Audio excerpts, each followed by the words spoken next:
All right. Well, we will go ahead and get started here. Looks like the numbers are starting to level off a little bit. Thank you so much for joining us, and happy Tuesday. It's going to be a great hour here. And again, can't stress enough how appreciative we are that you're taking an hour out of your busy schedule to sit down for a threat detection to response webinar with Davenport Group and SonicWall. Few housekeeping items before we get into the presentation. We want this to be very interactive, right? We're here putting this webinar on for you to interact, ask questions, really understand the SonicWall and Davenport Group portfolios around these offerings. So if you have any questions, how it relates to your business, how it would be implemented, anything like that, we have a really nice, very experienced panel of attendees today, of presenters. So make sure to pick their brain, put the questions in the chat, raise your hand, come off mute, interact as much as you want. We very much encourage the questions. So one piece of the puzzle, we do have, in past webinars, we have had issues with the chat not being accessible for some folks, and it has to do with the security policy inside of organizations, inside of teams. So if you're not able to access the chat, go ahead and raise your hand, come off mute, interrupt if you have a question. I will be monitoring the chat throughout the webinar, so if any questions do get put in there, we'll make sure to get those over to the presenters in due time to make sure we have those questions answered. I think we can jump in. Actually, one more thing. For joining the webinar, we actually are offering an incentive. So the Grubhub gift card, the Onyx coffee set, or a bottle of Angel's Envy bourbon, those will be shipped, and we'll get into details at the end of the presentation as well. But those will be shipped out here in the next few days. So again, just another thank you for attending the webinar and taking time out of your busy schedule. The last piece of the puzzle on top of the incentive for joining is we're actually going to be doing a raffle at the end of the webinar as well. You do have to be present to win. So you'll have to stay through the whole webinar, make sure you're asking questions, engaging, and then the raffle at the end will be a choice for the winner of an espresso machine or a Whistle Pig whiskey tasting set. So make sure to stick around, be present to win, and enjoy the webinar as well. So when we were putting this webinar together, we really wanted to cater to the threat detection to response landscape, right? And it can happen at any time, any day, anywhere. So that's really where we came up with the coffee and bourbon, even the Grubhub gift card, is really to cover you, whether you're an early bird or a night owl, make sure that you have a little bit of an interest in the incentive and kind of what we're doing here today. So without further ado, Madeline, if we can go to the next slide, I'll introduce myself here. Perfect. My name is Jackson Larson. I'm an account executive here at Davenport Group, and I will be moderating today, as I mentioned at the top of the call. So again, if you have any questions, put them in the chat, come off mute, raise your hand. We'll make sure to get that to the panelists to get their answers and get their input on what you're asking. And whether you're, next slide, Madeline, whether you're brand new to Davenport Group, this is your first time interacting with us, or if you're a longtime customer, we love to review kind of how we fit in your organization and how we help push your mission forward. And really, we do that by 4 partnerships. Today, we'll be talking mostly around SonicWall and the partnership Davenport Group has with them.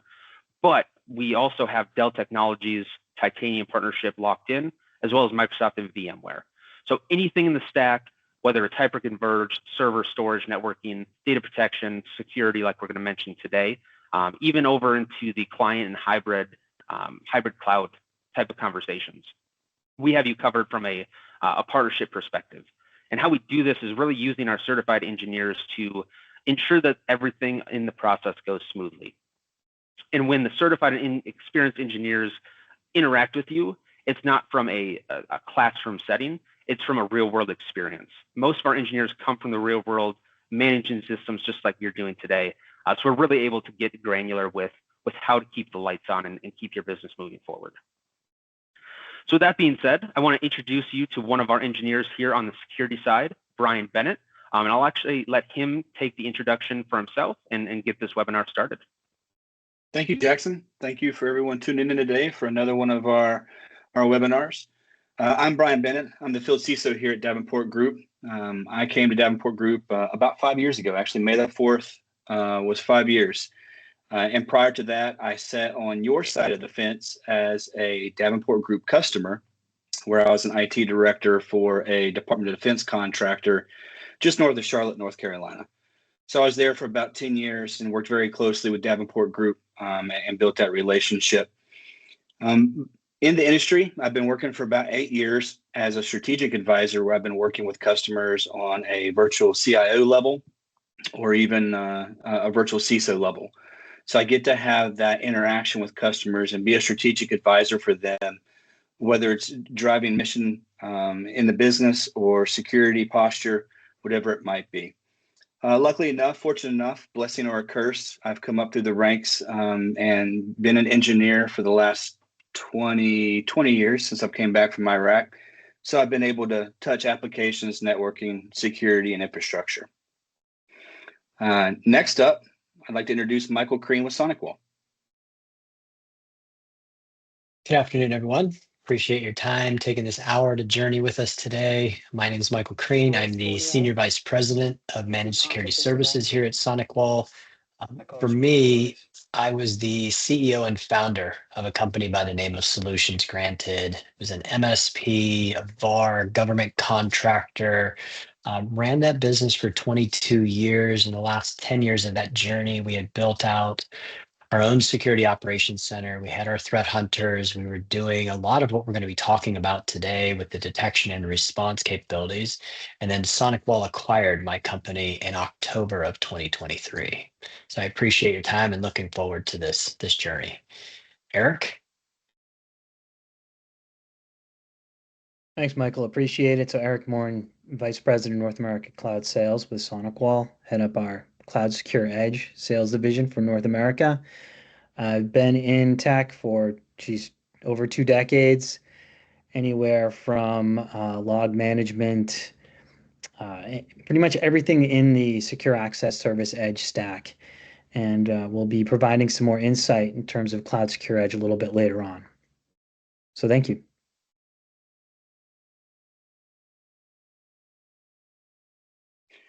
And so for everyone that's ever joined one of my webinars, especially the ones that are security focused, I always kind of start off with kind of the landscape of where we all are today. And so I try to keep up with these numbers and try to keep them as accurate as possible, because they do have a large impact on the decisions that a lot of you make on a day-to-day basis. Start off, ransomware is probably the worst nightmare for us all that's on this call today. We see the war stories in the newspapers, or we read them on articles. Some of you might have went through this or know a peer that might have been, but as we look at the numbers, when it comes to ransomware, the bad guys, 63% of them are typically within the organization for 6 months. And so that's them sitting on the couch, surveying your network, trying to find out what assets you have, where those targets might be. But then if we take that a step further, and when it really gets scary, is 16% of those bad actors are in your house undetected for more than a year. And so that's really scary if you think about it, that someone could be sitting there listening to all of the traffic, everything that's going on inside of your network, putting together all the pieces that they need to pull off a successful attack. And we look at, when we actually talk about breaches themselves, data breaches, 43% of those can be zeroed back to insider threats, whether it might be misconfigurations or someone making a misconfiguration that is opening up, access to data and not really realizing it. But ever since the onset of COVID, I've seen the attack vector, the number one attack vector, continue to climb, and email is still the number one delivery mechanism for ransomware today. They know that once COVID and people went work from home, safeguards were put off to the wayside. Organizations had to pull off that feat in order to drive the business and keep it operational. So there's less security there. Plus, the end users are the ones that they're going to fall for the links, the malicious emails, the reset your Apple iTunes password here just by clicking on the link. So that is still the biggest threat vector that we have to face as organizations when we look at securing up our posture. But probably the one I want to wrap up with here today is, when we look at ransomware's impact on a business or an organization, I've dealt with this personally in a previous life, and as well as I know peers and colleagues and organizations have went through it.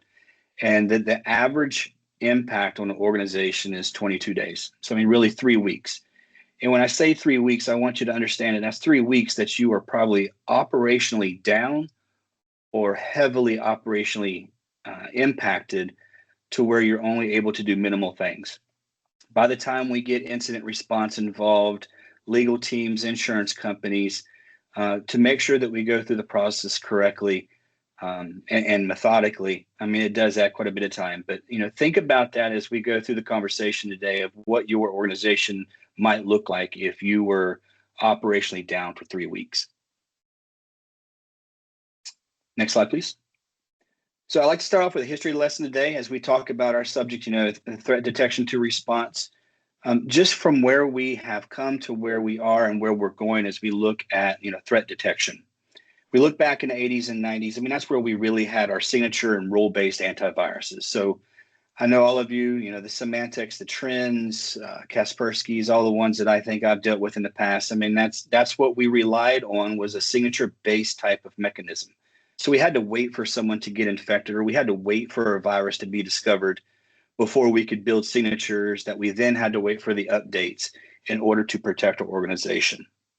As we moved into the 2000s, now we started getting into some analytics. We started doing code analysis. We started looking at patterns, possibly behaviors, even to the point where some of the tools that were out there could start making predictions as to what was going to happen, what kind of interaction it had with files or services on the machines.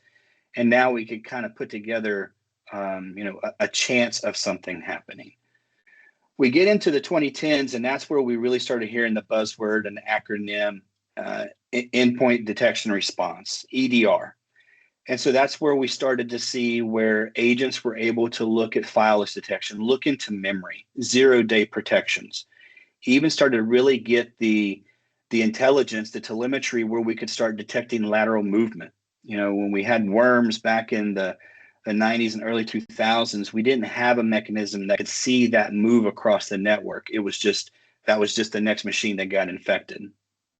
We get into that real-time monitoring where we could log into live consoles and see what actions were going on.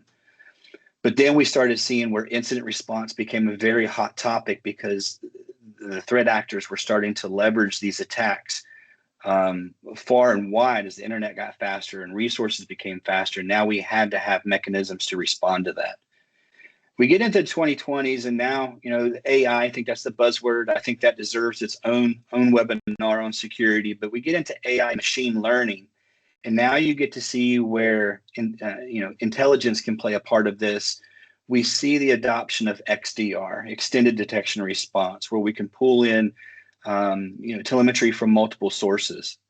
We get into threat intelligence sharing, where now we have organizations that are sharing data amongst all security providers. That way we can kind of work together as a community and protect our assets as a community. We saw increased response times. Now we started to get, instant response teams were dialing the message. Forensics were starting to get involved, and now we're able to start putting much quicker responses on how to react to these. We get into automated responses. So now you get into where you have playbooks that are automatically, whether it's, automatically log into the firewall and create a block rule, or automatically quarantine the machine and cut off its access from the network. But now we start to get into where we can leverage our technologies even deeper to be an additional set of hands for us as an organization. And as we look at present day going forward, some of the things that are really on the horizon, some of it we will talk today, we get into the zero trust model, where we trust no one, we trust no thing, and we dictate what kind of trust boundaries we want to create and allow. We get into artificial intelligence doing threat hunting.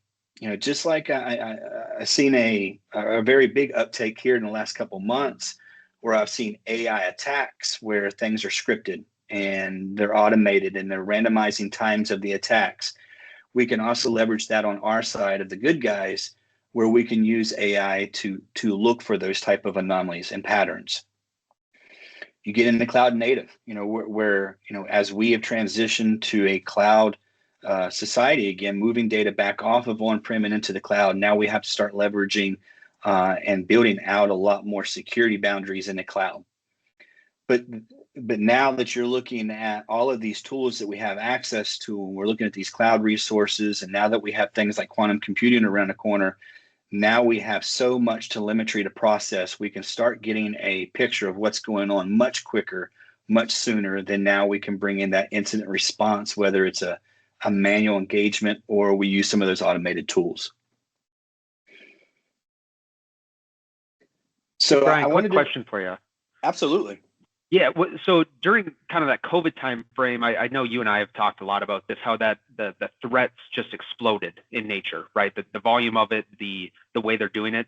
Are we seeing a slowdown, increase? Is it kind of steady from that COVID time period? Where is the security kind of attacks from a quantity and aggressiveness coming from today? I would say that I'm not seeing the spikes like I did after COVID, but I've also not seen the numbers return to a pre-COVID status, if you will. The reason being is because several organizations are still work from home, or that's optional, or they allow some kind of hybrid. So I don't see the decline like I would have expected to see, once the community caught up to be able to adjust for that, that push to work from home. But I will say I do not see it increasing like I did at the COVID outbreak. So they're still going up. Ransomware is still climbing, and in some sectors it's climbing faster than others. But I do not expect it to decline at any point in the near future. Good question, though. Understood. Thanks. So I wanted to do this slide today. I've had a lot of conversations with customers recently, and to steal the term from a good friend of mine, Michael Crean, I mean, it's nothing but an acronym soup, an acronym alphabet soup out there.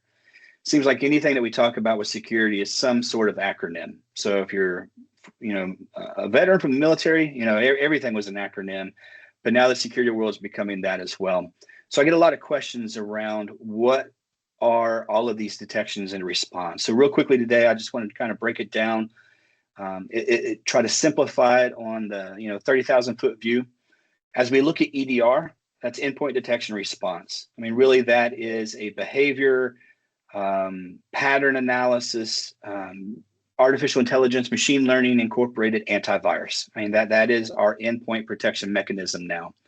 So it goes above and beyond that signature-based, rule-based, and does so much more, and has the ability to build in some automated playbooks for response.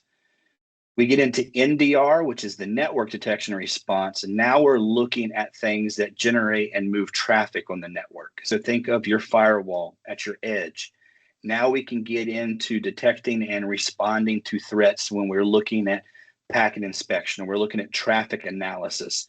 We can also use these type of tools to identify the lateral movement, which is exactly how ransomware moves across an organization so quickly. You get into CDR, cloud detection response. Goes back to what I talked about organizations moving to the cloud or in that hybrid environment. We have to look for those threats as well in those cloud resources that we're using. So think of the Google workspaces, the Microsoft 365 ecosystem, and the SaaS-based apps that we are using on a day-to-day basis. We have to have safeguards. We have to have visibility and detection response inside of those platforms as well, because we're utilizing them so heavily as organizations today. Probably most importantly to me is now we get into XDR, and then that's the one you see a lot now, and that's extended detection response. And really all that boils down to, in a nutshell, is we are able to take the telemetry, the data from the EDRs, the NDRs, and the CDRs, and now we can bring that together in a single pane of glass. Now we have that visibility across multiple platforms, multiple vectors, and we can start aggregating, correlating that data, and start really putting together the picture of, is this a true threat, a true positive, or is it something that we don't need to be concerned about, a benign threat that might not be related to something we need to investigate. And you take all of those and now you put that under MDR. And MDR is managed detection and response, where you might work with a third party that is able to manage and monitor with SOC or with SIM technologies, your EDR, NDR, CDR, and XDR platforms. And so you trust that third party to be your trusted source because that is where you're using them as to having the expertise to investigate these type of threats. And that's where you see SOCs and 24/7 of capabilities, threat hunting, and even response.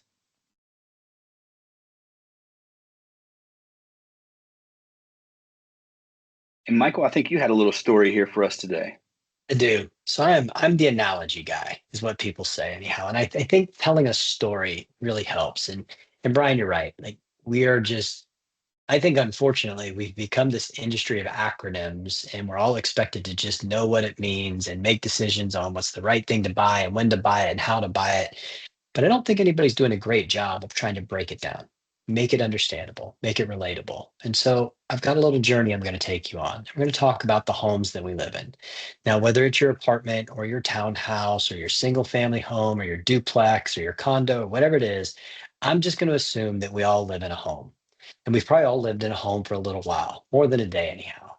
So think about it. When you go to bed at night, you lock your doors, you lock your windows. When you leave your house, you probably lock your doors and your windows. We all want to believe and assume that we live in a good, quiet, safe neighborhood, but we're still securing our valuables. Now, I've known Brian for quite a few years at this point in time, and I believe that I can trust Brian. So I'm going to give Brian a key to my house because I think he's trustworthy.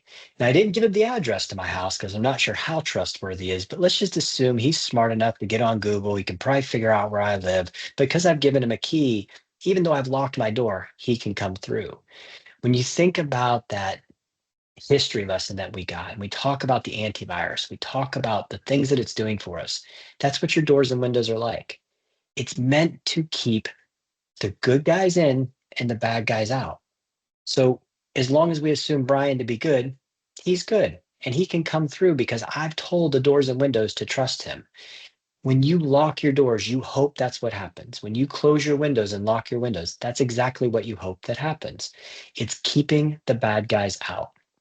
Now, we know the bad guys have gotten crafty. We know that they're changing their tactics and techniques.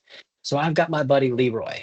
So Leroy was rescued. I don't know if he rescued me or I rescued him, but one way or the other on this journey that we've been on for almost 4 years together, what I've learned is Leroy is mouthy. He's got a lot to say. I live on 5 acres of land. I've got this very long driveway, and he's the best early warning system I've ever had in my entire life. A squirrel runs across the front yard, and he desperately wants to get outside. He thinks he wants to play. Leroy's 70 pounds. The squirrel's under a pound. He's never catching the squirrel. He tries every time. But after this journey of time, I've learned exactly what he's trying to tell me and how excited he's getting. And he's not mad and he's not angry and he's not aggressive, but he's got something to say. And I've learned what it is that he's saying. Now, when somebody pulls into my driveway, it's the best thing in the world. They're at the long driveway, they're at the top of the hill, they're coming in. And before I've even noticed that there's a car coming onto my property, Leroy knows it. His attention's a little bit different. He's a little more aggressive. He's trying to bring awareness because he wants me to know that he feels that there's a potential problem that's starting to approach the property. So at time, I've picked up on that. I don't speak dog, but I'm telling you, he's had a very good way of communicating with me to help me understand. Now, if you are the Amazon guy or gal, I'm certain that there's a database somewhere in the world that says drop package run, dog will eat you. I don't know what it is about Amazon, but he loses his mind. He's at the door, he's hitting it as hard as he can, like he's barking, he's foaming at the mouth, like he is literally losing his mind for whatever reason. And I'm trying to convince him quite often, hey, buddy, they might be bringing your food. They might be bringing your favorite Himalayan chew sticks. They're not always a threat, but he believes that there is a certain risk and problem at hand. Leroy is an EDR. He is loud, he is mouthy, he is spewing data, and that's his job. That's what an EDR's job is. Its job is to give you incredible amounts of information. But what happens if I'm not here? What happens when it's my 17-year-old daughter that's here? For any of you that have got teenage kids, and I'm not just going to pick on my daughter because my son's just as bad, you know that they're not listening. You know that they're probably not going to respond. Leroy could be trying to tell them that there's a fire, there's something going on, and they're too busy with their technology. My son's too busy gaming. They're not paying attention. I am Leroy's MDR. I am there to manage his detection and response. I'm there to hear him. I'm here to respond for him. I'm here to bring the completeness of the technology to closure. But when I'm not here, just like a lot of people go out there and they buy the very best technology, whatever that may be, but do they have the people and process behind it? Because if you don't, you have a lot of noise, you have a lot of chaos, and you probably don't have the right response. Now think about the other actions of technologies that you put into your house. You put a camera, you've got a smoke alarm, you've got a Leroy, you've got the alarms on the doors and the windows. So now we've got all of these points of telemetry. We've got all of this information that's being created. Well, who's the XDR? Maybe you've got ADT, maybe you've got Ring, and maybe you've got some home security system, and they're looking at the camera. They're seeing Leroy going crazy. They understand the difference between the wind blowing the door open and a true intruder coming into the house because they see the door opening. They see the dog going crazy. They see the camera showing somebody moving creepily through the house. They all of a sudden pick up that they're destroying your house and they've lit it on fire. So they've called the police, they've called the fire department, they've called everybody to come save the situation. That is your XDR. It's taking every piece of information that you can about the home, about your data security, about your office, about your cloud, about your servers, about your firewall, about your desktops. It's about everything that we can get our hands on. And can we do a correlation of analysis and look at that data and truly understand, do we have a problem or do we not? Because when you've just got technology, I promise you, all you've really got is a problem because somebody has to be the one who's listening to Leroy.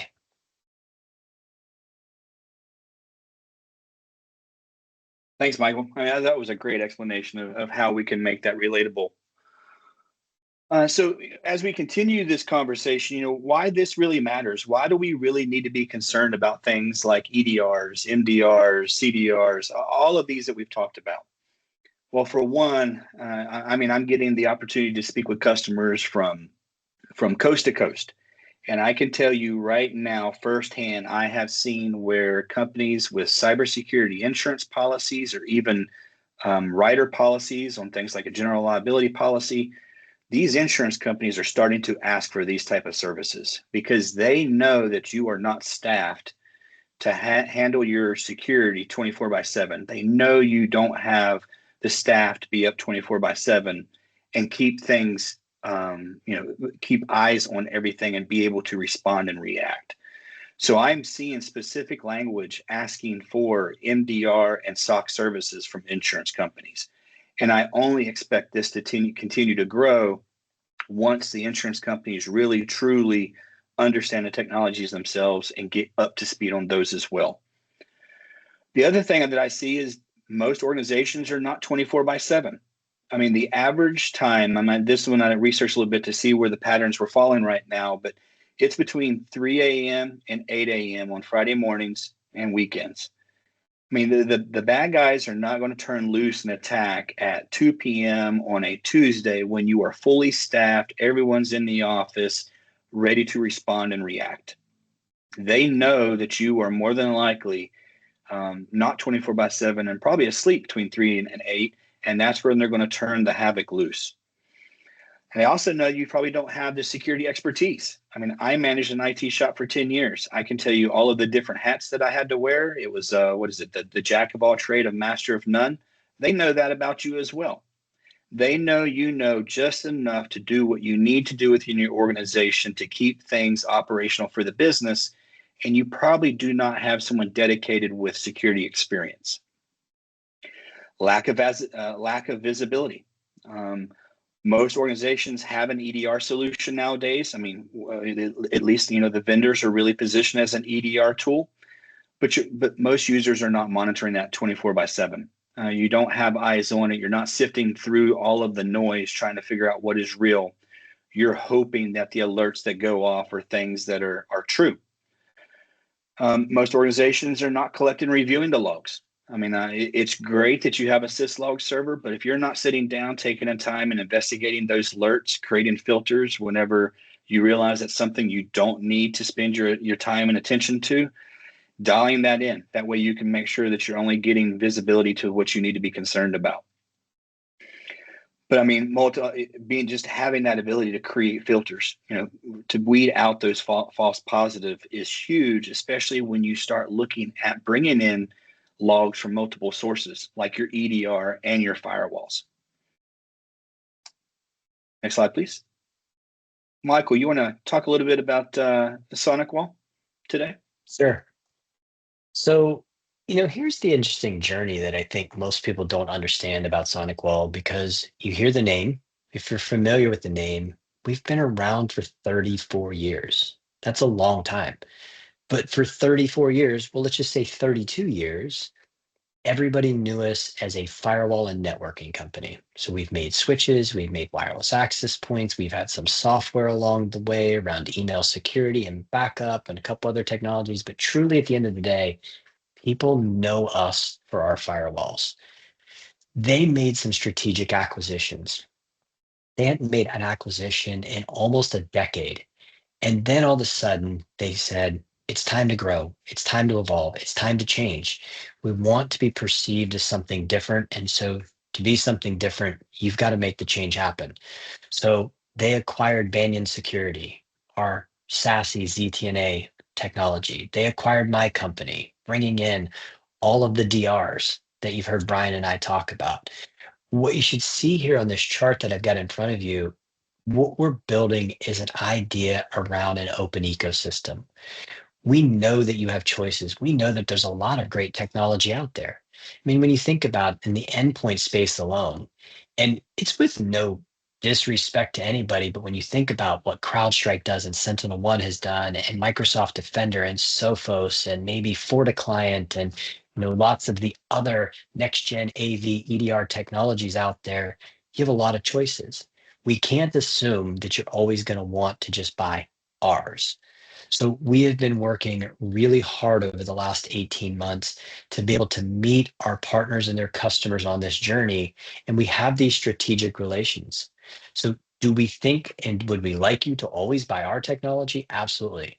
But can we bring you the right licensing? Can we bring you the right support? Can we bring you the right subject matter expertise when it comes to any of the MDR for endpoint technologies? The answer is yes. We're doing this in a very strategic, very calculated manner, because we don't want to do everything for everyone, because I promise you, the ones that do everything for everyone, they fail. They don't do it as well as someone like SonicWall when we're doing it very purposeful, because our partners like Davenport Group are telling us, this is what we need you to do. This is what we want you to do. And if we use our ears and our mouth proportionately, and we listen more and talk less, then we build the best roadmap to give the great deliverables for customers like you, to make sure that we're taking care of you and giving it to you. We've heard Brian talk about how email is the number one threat. I believe that we have to start thinking about how we're treating email, how we're treating these cloud resources, putting an MDR for cloud around it, because we all used to look at the logs in the servers. We used to back them up. We used to think about them like an endpoint, but we stopped doing it.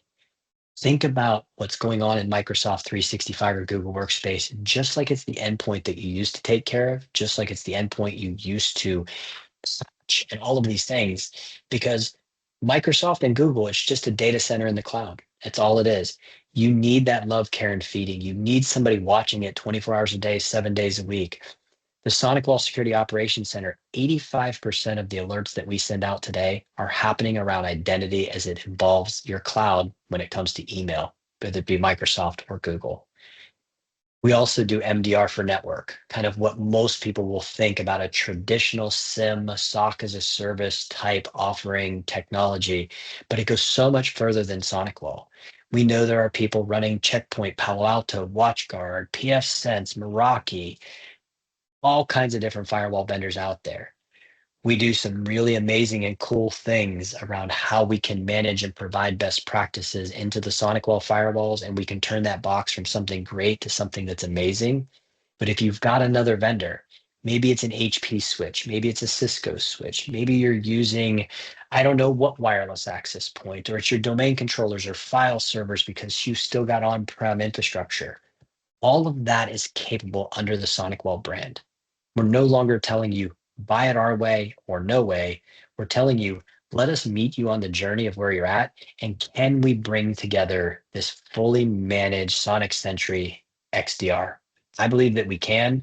I stand behind it. It's been my journey of, well, 24 years now, from the ownership of Solutions Granted to now leading globally the managed security services team here at SonicWall. Hey, Michael, we have a question in the chat here before we get on to the next slide here. So Sure. William asked, with the analogy that you made with the house, right? Do we have a recommendation of a SonicWall solution for a home network? Oh man, that's a really good question. So I would typically say, so we just started launching our Generation 8 products. And so the TZ80 was the very first product that we put out. Now, that box has about 750 megs worth of throughput capability when you turn all the security services on. I think 750 megs is a whole lot of bandwidth running through somebody's house. I know that people are getting gigabit and multi-gigabit connections into their homes right now. The reality is that I don't know that very many people are going to be using that much bandwidth. So if it was me and the bang for the buck and putting the right protection in place, I'd go with the SonicWall TZ80. Awesome. And Jimmy just asked, is the software XDR agent based? If so, is there discovery that finds devices that have not been onboarded? And what can we monitor without an agent?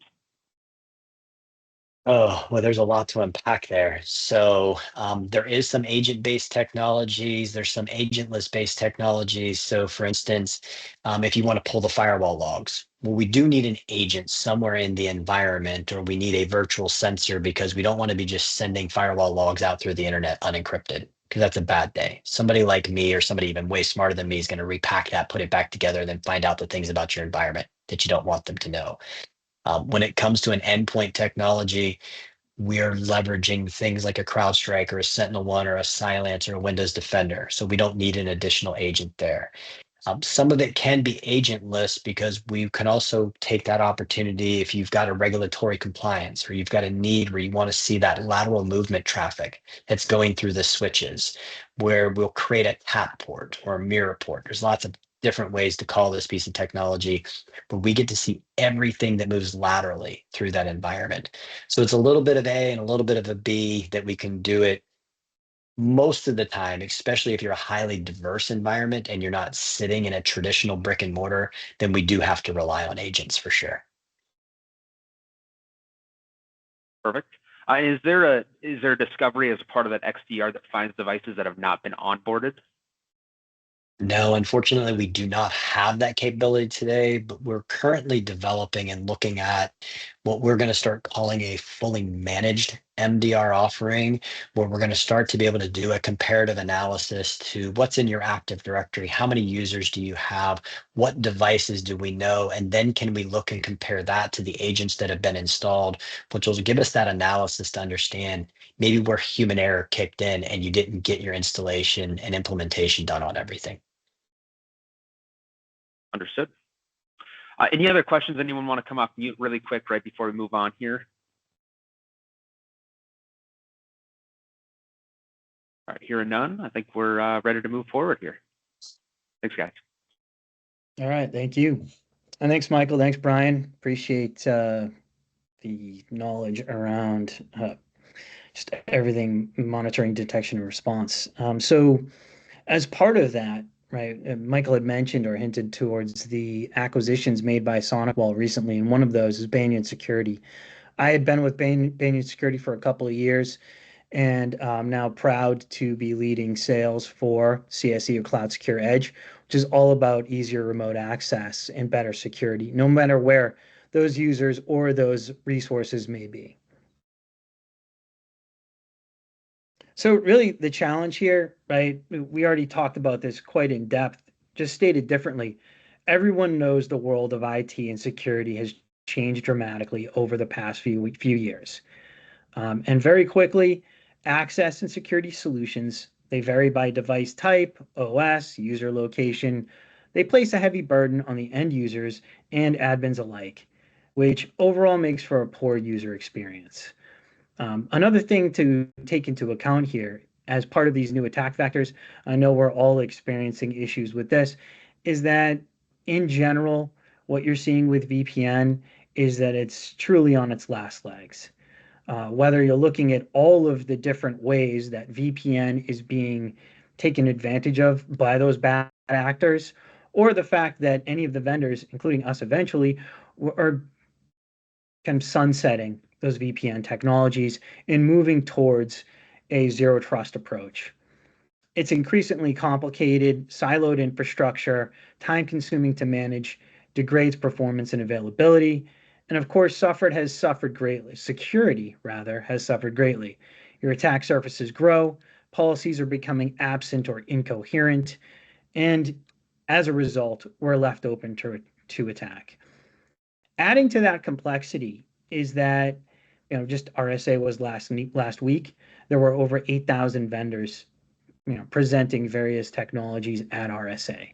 So obviously you've got vendor tool fatigue associated with that. There's an expanded threat landscape.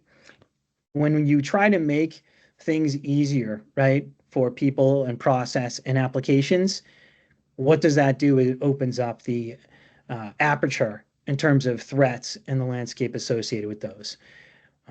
Then you move towards 24/7 monitoring. There's a skills shortage, a cybersecurity skills shortage associated with that. And of course, the more tools you're adding, the more expertise involved associated with those, your costs then increase. So we already talked about this quite a bit in terms of the acronym alphabet soup or buzzword bingo. What I'm going to be highlighting today are those items in orange. You can see a lot of these other pieces here: NIST, user behavioral analysis, secure web gateway, CASB. All of these other in gray roll into these other ones in orange as well. Next slide, please. So in terms of buzzword bingo, first, there's zero trust. I've been working in the realm of zero trust for almost a decade now, and I don't get as many eye rolls as I used to. So I take that as a positive sign. When I think of zero trust, and I think a good way to explain zero trust is think of it as an ism, right? You've got your typical isms: existentialism, absolutism, determinism, right? Well, there's zero trustism. And isms tend to be a concept, right? And in this concept, it's very simple to boil it down. It's not a product, it's a security model. Never trust, always verify, right? And so whatever resource is being accessed by whatever entity, you don't want to have an automatic access allow, right? It's who's or what is accessing that resource. Should they be doing so? Who or what are they? And how long should that access be granted? And why, or if any circumstance, should it be revoked? And that, in essence, is you're talking about a zero trust. Now, zero trust network access is where you start to actually deliver a solution tailored to that idea of never trust, never trust, and always verify. So identity secure centric policy is really what needs to be created to grant that access to those resources. And I don't want private resources here to confuse any individual. When we say private resource, it can be wherever it is, where it resides. So that could be the cloud, that could be on-prem, that could be wherever it is, right? And this methodology replaces traditional VPN access. Now, a security service edge is an extension of ZTNA and a bunch of other tools kind of lumped in. And those tools tend to include things like secure internet access, your SaaS, your private resources. It's delivered as a cloud resource. It includes things like a cloud access security broker or CASB. Oftentimes, sometimes part of that will also be some level of data loss prevention. And then we have what's known as SD-WAN and SASE. In order to go from an SSE to a SASE, typically you have to have an SD-WAN solution. And as part of a security access service edge or SASE solution, that is something that's taking that as those SSE capabilities and marrying them to SD-WAN, and then having a full global kind of secure access service edge environment that allows your users to access whatever resources in that secure manner without having to, bottleneck that traffic or tunnel it into some, kind of other environment in order to do that inspection. So as part of this, one thing when I was at Banyan prior to the acquisition is that we would really drill down on is this kind of spaghetti monster, if you will, that is encapsulated in this slide. So today's workforce is distributed, remote, in many instances, sometimes hybrid, and uses, one of my favorite words, a plethora of devices. Those corporate applications no longer just run on-prem. They're deployed across multiple clouds. Yet enterprise IT, security teams, we're still relying on a lot of the traditional tools, those VPNs, even bastion hosts, familiar with those, firewalls to connect users or workforces to those applications. And as we all know, those traditional approaches might not meet the kind of seamless requirements that we might have for those users today, and the experiences those users are expecting. The nirvana here kind of being passwordless, right? If we think of it that way. So there are numerous additional concerns to take into account here, but really at the bottom of the slide, you can see in the end, it delivers complex operations, poor user experience, and weak security. And one way that accomplishes these undesirable outcomes is this kind of additive security approach or additive networking approach. It's kind of like my garage or my attic, right? You don't really get rid of things, you kind of accumulate things. And it's like, well, I might need this Ethernet cable or this Cat5 cable, or I might need, this old Blue Coat box that I had from when I worked there 20 years ago. But you kind of acquire all these things and you don't really get rid of them as much as you should. And it same goes to the way that we run our networks and we layer on these different tools because we might have had to grant access for a specific set of users, consultants, whatever it might be, to different resources. And as a result, these things kind of layered on top of each other. Moving forward, please. Thanks. So what in essence, what we're doing at Banyan, or Cloud Secure Edge with SonicWall, is that we're replacing those traditional VPNs and bastions with that easy to use scalable solution. Best of all, we integrate with your existing IT investments. So to Michael's point, as well as Brian's, we can integrate with whatever tools you might have. Michael mentioned CrowdStrike in terms of MDR. We can integrate that in terms of doing that posture check, right? So integrate with Microsoft Entra from the standpoint of, okay, is Michael Michael? And then what is he trying to access? We do that via Entra in terms of who he is. And then CrowdStrike can oftentimes tell us what's going on in terms of on that specific device. And we can create that telemetry to ensure that that user at that time should have access to that resource. And so that is what is in essence Cloud Secure Edge. Enable those users to securely access any resource from any device, preventing 80% of modern attacks on that workforce. Cloud delivered intelligent routing and zero trust methodology. So the problem, I already really went into this quite a bit, but I'm a visual learner myself. And so when you're looking at your partners, your contractors, your developers, remote workers, whoever they might be, whatever they might be accessing, and whatever tools they might be leveraging in order to make that happen, we want to try to eradicate those complex to manage hardware network policies. Also, improve upon that unreliable user experience. Can we get to passwordless? Is that something that we're looking to have happen? Seamless, right? So how many times, MFA is certainly important, but can we have that run in the background versus constantly hitting up the user in order to do that test when maybe it's a DevOps user, they're on not the best connection, and we want to provide the best experience and most secure experience for them at any given time. And then finally, let's think about the prohibition of lateral movement and how do we avoid that without overly complicating our network environments and trying to grant that one-time authorization. So we believe we have a strong solution here in SonicWall CSE. industry-leading security service edge platform. You've got things like your VPN as a service, your ZTNA, your CASB, secure web gateway wrapped into one with 2 simple licenses. And accessing, as you can see, those various resources that might be contained in any of those locations on the right, wherever you may be on the left as a user, and on whatever systems accessing whatever systems. Now, certainly the SonicWall firewall can act as a connector to those resources that are internal. And we have a cloud command center so that you have everything cloud managed and can deliver that access. But we also have the flexibility to host your own private edge in case that you wanted to have a situation whereby you wanted to tunnel all of your traffic or something of similar to that nature.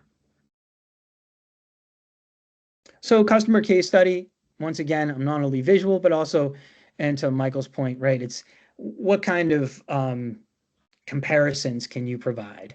I know we're all not running a delectable sandwich, chicken franchise, but at the same chicken sandwich franchise, but at the same time, they did start with only 100 users during the pandemic.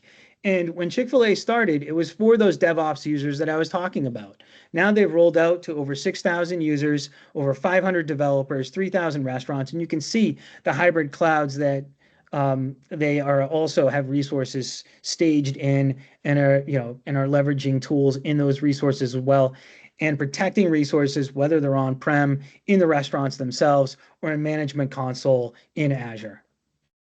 Moving forward, please. So really the benefits here, it's an easy to manage solution. It can be to the point where it's set it and forget it, not necessarily that you want to do that, but it can be fast and reliable connectivity, ensuring that whether it's those on-prem or cloud-based resources, that you're delivering a ZTNA model across those users, across those resources, and delivering that with fine-grained access controls, and delivering that continuous policy enforcement based on never trusting, right? Move forward, please. And so moving back to Michael. So quite frequently, people want to know, why did the failures continue? Well, I had said it earlier. I think Brian called it out earlier, and I'll give it a little bit more context. 95% of compromises happen because of human error. When we look at all of the incident response that we've done, all of the compromises, all of the events, and I don't use the B word, and it's not the B word that your mom told you not to use when you were a kid. It's the B word called a breach. There are some legal things that go on behind the scenes, and I would highly recommend to anybody, if you take anything away from anything that I've said today, don't ever call it a breach until somebody else has called it. Because the moment you say it, you have some legal responsibility. But why do these failures continue? In 99% of the instances that we find with business email compromise, there's no MFA in place. And the organizations will swear up and down, but there was this one account. And a lot of times that one account comes from that CEO, comes from that founder, comes from that board member, comes from that executive because they're too busy, they can't be bothered, whatever that may be. Brian, I think you heard, he's got some military experience. I've got 9 years worth of military experience. It's a lead from the front moment. If we want our people to do it, then we have to do it as well. Patch management, trust but verify. Make sure that your systems are telling you the right thing, but put your eyes on it and make sure that you're doing the right things. I talked to you about human mistakes. We've talked about business email compromise. I know that we're still all suffering from the pandemic when we were just opening up RDP. Don't allow it to be open. Use a VPN, use the MFA, create that network segmentation. These are some of the basic fundamentals that we should all be practicing so that these failures can stop getting us. It's not that the threat actors are that great. They are using AI, they are using ML, but at the end of the day, we're making it far too easy for them to take advantage of us. So as an organization, you know that we build firewalls, you know that we build wireless access points, you know that we build switches, we make technology. I'm here to tell you today that our technology is good, but it is not great. What makes it great are organizations like the Davenport Group, because they put the people in place the right processes to help you with your mission, to help you with your vision, to help you get to the goals, to help you take care of the thing that keeps you awake at night. So for all of these technology vendors that will stand in front of you and tell you that they fix your problems, they do not, until you've got the right partner with the right people and the right process. Our technology is good, but it becomes great when somebody like Davenport Group puts it in their hands.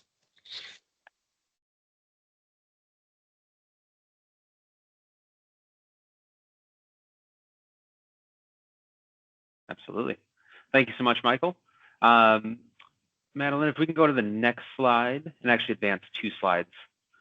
So we're running a little bit short on time here, just a couple minutes left. Want to make sure we get through the raffles, the incentives, all that kind of stuff to make sure we're squared away on that, and then we'll get to questions at the very tail end. So you heard a lot about cybersecurity today, SonicWall, Davenport Group services around SonicWall, and even some Dell Technologies solutions that we can offer to really bring value to your business and make the purchasing timeline and experience more seamless. So thank you for your time today and in connecting with us following this webinar to talk about any of those cybersecurity initiatives, SonicWall, Davenport Group Services, or even Dell Technologies. After we connect with you and have that meeting, we'll send a $50 gift card to Goldbelly. And if you're anything like me, it is it would be put to good use. Let's just put it that way. So reach out to your Davenport Group account executives. They'll be reaching out proactively here in the next week or so. Respond to them with any questions. Get on the phone with Brian. Get on the phone with Michael. Get on the phone with Eric. And really let us help you guide through what they call the acronym soup or the buzzword bingo, right? Let us be the guiding light on that. So without further ado, I think there's one more slide that we need to get to before we get to the raffle. As I said on the top of the call, as a thank you for just joining today, you'll receive a bottle of Angel's Envy bourbon or a blend box from Onyx Coffee or a Grubhub gift card type situation the next couple of business days, right? Wanted to make sure we had everyone signed up and ready to go before we started sending those items out. So thank you so much for your time today. Let's get into the raffle. I believe, Madeline, you're going to be pulling up the spinning wheel. And while you do that, we do have a choice for the winner between a Whistle Pig tasting set and an espresso machine. So 2 very good options, and the winner gets to make that hard choice. So I'll turn it over and let Madeline get the wheels put up and spun.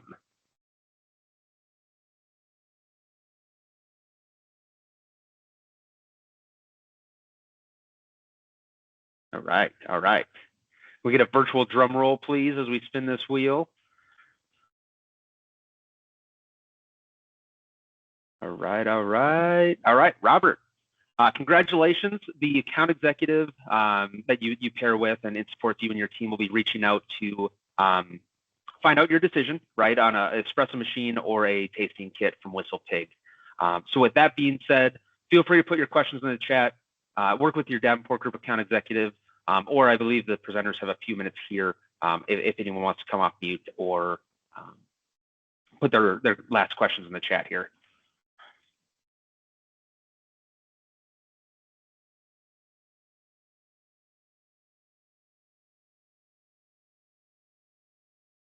If there's no questions, we look forward to connecting here in the next few weeks on the Davenport Group services, SonicWall product and services. And thank you again so much for joining today.